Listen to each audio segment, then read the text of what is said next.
Chris here from AV.technology. I'm here with Joe from Biamp, doing the usual checking in on Biamp at ISE 2026, finding out what's new and big, I guess, in Biamp's world. So I thought, Joe, just to jump straight in, you introduced Workplace a little while ago. Where's it at and how's it going? Well, if you remember from our earlier conversations, the idea behind Workplace was to build more than a management and monitoring platform, but to really build a platform that can support all of the participants throughout the entire life cycle, from conception to design to commissioning, implementation, operation, maintenance, the entire life cycle. And that was a big goal for Workplace, and we've been working very hard to add new capabilities to realize that dream. So this show has seen us introduce many, many new additions. We've now incorporated the design tools directly into Workplace. We've introduced a new application called Workplace Tools, which consolidates, really it's targeted towards the installer experience, which is quite complex, especially when supporting a manufacturer like Biamp that has a very diverse portfolio. Lots of tools, lots of manuals, lots of configuration settings, lots of locations to go to find all of that. Workplace Tools brings all of that together in a single application in a guided process. It makes it real easy for people to go do that.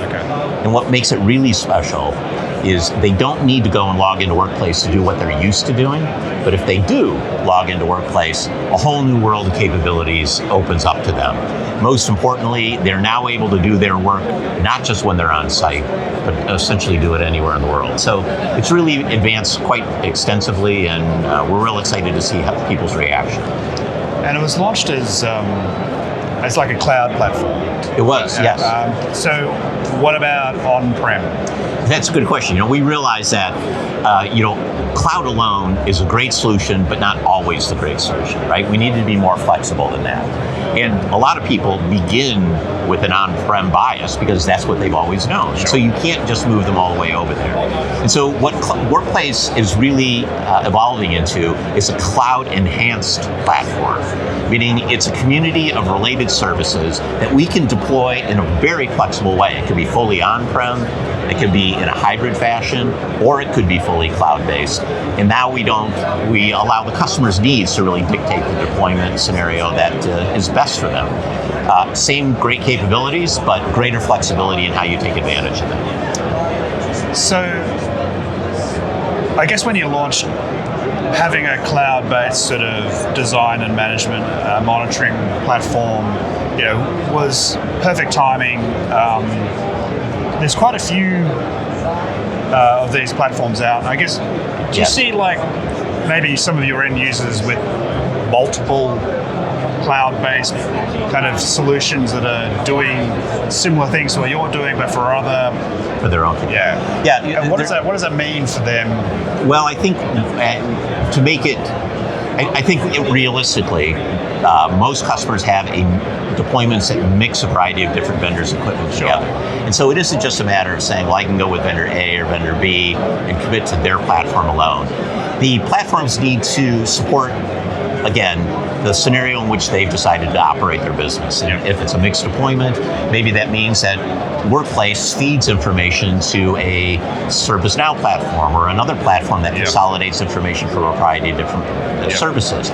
Maybe that's done for the management or monitoring aspect, but the design aspect, they go into a Biamp-oriented design tools. And they need to be able to fluidly move between those environments without feeling like they're having to learn too many different skills and get onto too many platforms. I guess that's what I'm getting at. It's like your platform has to still play nicely. It does play nicely. We have open APIs that allow it to exchange information fluidly. We regularly talk to partners about how to create interfaces so that information can flow readily and still securely between them. Again, to support our customers' desires for a cross-vendor deployment, single vendor deployments, on-prem, off-prem. Good. So now I wanted to talk to you about your conferencing solutions, and I guess sort of how they scale from, I guess, sort of the video bar concept all the way through to larger rooms. I guess what the Biamp philosophy is behind making those deployments easy and making maybe those huddle space deployments potentially as easy as maybe like a larger meeting space, and how do you bridge that gap? Actually, I think the challenge for us was always the other way. How do we make a complex one as easy as the huddle? One of the great successes of the UC vendor standardization of spaces is it's made the installation process more understandable and within reach of an IT organization. Somebody who knows how to install somebody, plug it into the network, configure it, and get it up and running.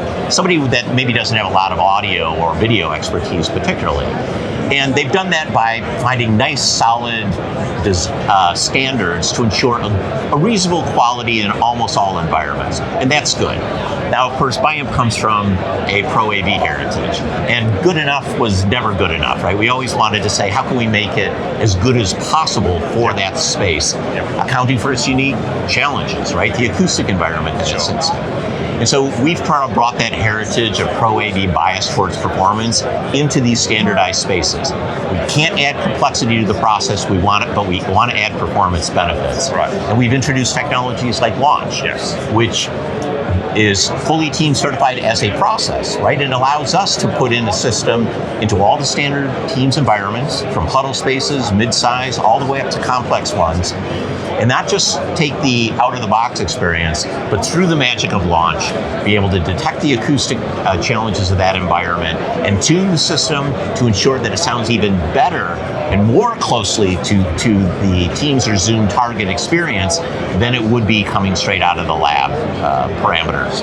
So again, we like to think that we're providing what Microsoft wishes they could really get, not just what they think they can get. Sure, because I was going to ask you, obviously Teams certification is critical, for market acceptance, but is my Teams certification means exactly the same as your Teams certification, or does your version of Teams certification give you better performance in the room? So, Team certification means that Teams says that it behaves in accordance with their target profile.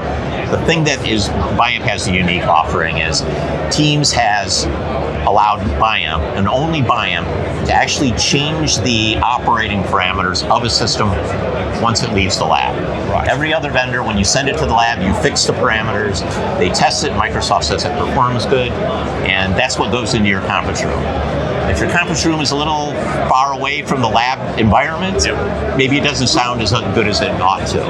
Biamp has been allowed to use the Launch process to detect that environment and retune those parameters, to actually change the parameters and still be considered Team certified.